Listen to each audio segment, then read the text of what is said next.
Okay, so when most people think of French art song, it's very white male canon. White male canon.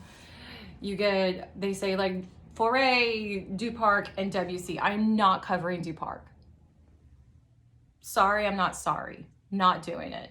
You can get it in all your other art song lit classes or whatever. His stuff's fine. He wrote a bunch and then he decided that only like 13 were good and he set everything else on fire. Okay. Sounds dramatic. Okay. His songs are fine. They're not my cup of tea.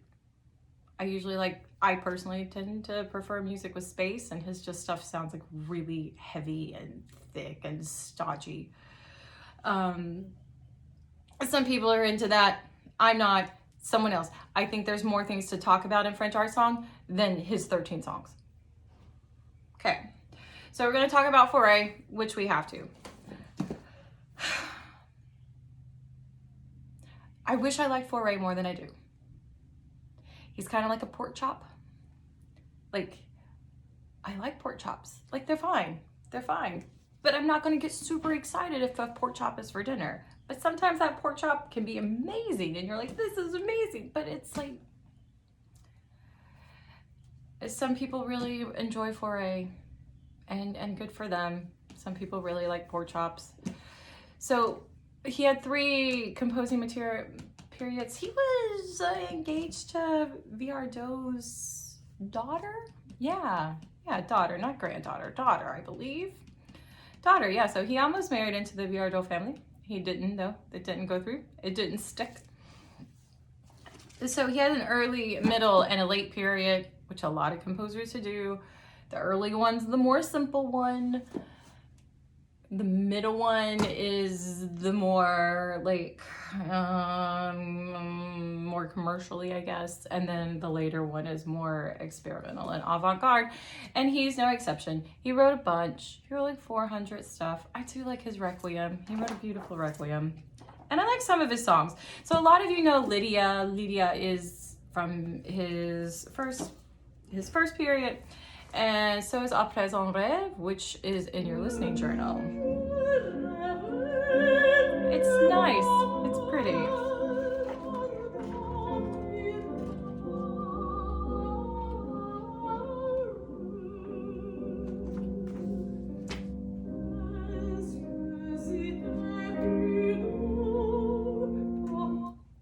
It's beautiful. It's got a lovely melody in it. It feels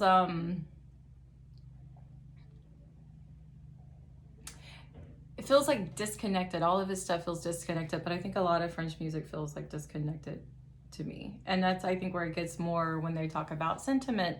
French music is more about sentiment and impressions, and not like being super literal. German's a little more literal. Okay, so his middle style, À présent rêve, is his first style. Again, this is more simplistic. You have the melody and the voice. Piano kind of supports it. It's lovely. And it's kind of spacious. And I just said I like spacious music. À présent rêve is fine. Lydia is also good. We know Nell. Nell is a good one. That's a good one. Les Berceaux, which is probably one of his most famous ones. He did write a clair de lune and a mandoline. Like Debussy also wrote a mandoline and a clair de lune. So a lot of times I'm like, I'm included. I'm like, which one is it? Is the Debussy or the Faure? They're both good. They're both good. They're both fine. Faure isn't going to be as hard for somebody to put with their pianist as Debussy is, which is where it gets tricky when you're trying to assign music to singers that may or may not have a lot of access to their pianist, or maybe you're going into an audition, you don't want to bring Debussy. If you're auditioning at a grad school and you get 0 time to work with the pianist, you do not want to bring Debussy. You can bring French, but it needs to be something that they can play, or it needs to be where you send the music ahead of time, because it's just too hard to throw together. Okay. So that's Faure. Just 150 words on À présent rêve. Easy. Okay, now we go to Debussy. Debussy, this is where we get to, so we kind of looked at German paintings and Expressionism is very inward, and it's dark, and it's gnarly, and it's just, ugh. But then we get to French Impressionism.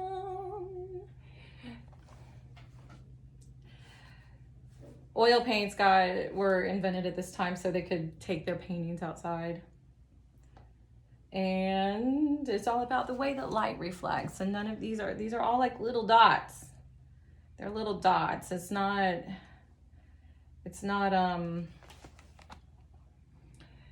hard lines. It's not hard angular lines. It's very fragmented. And Debussy is very much about colors, and he's about texture, and the melody's fragmented all over the place. Debussy is one of my favorites out of a lot of this stuff, even though a little Debussy tends to go a long way. So you get fragmented melodies, you get the impression of something, so it's more like seeing something through a dream.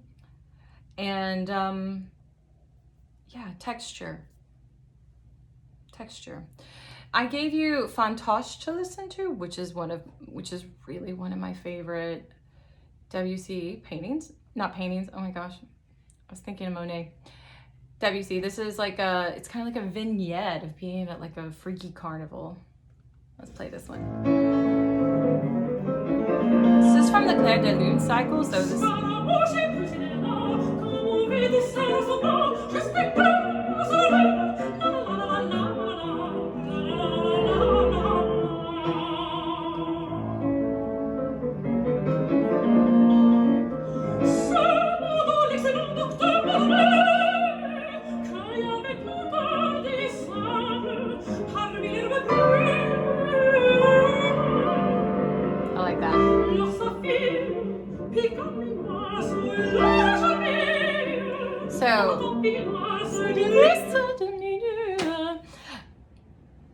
So it's kind of like a vignette of different things happening at a carnival, and it's just very lively. And again, there's just so much colors, and there's textures in it, and it's beautiful.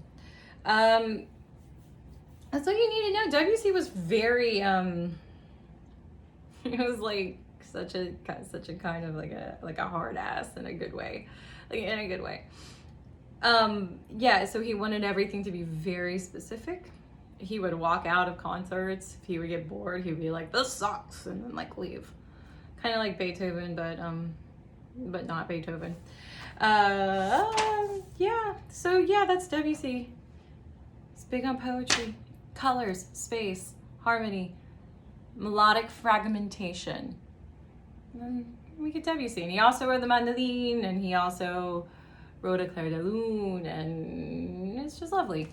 And that's all you need to know for those two.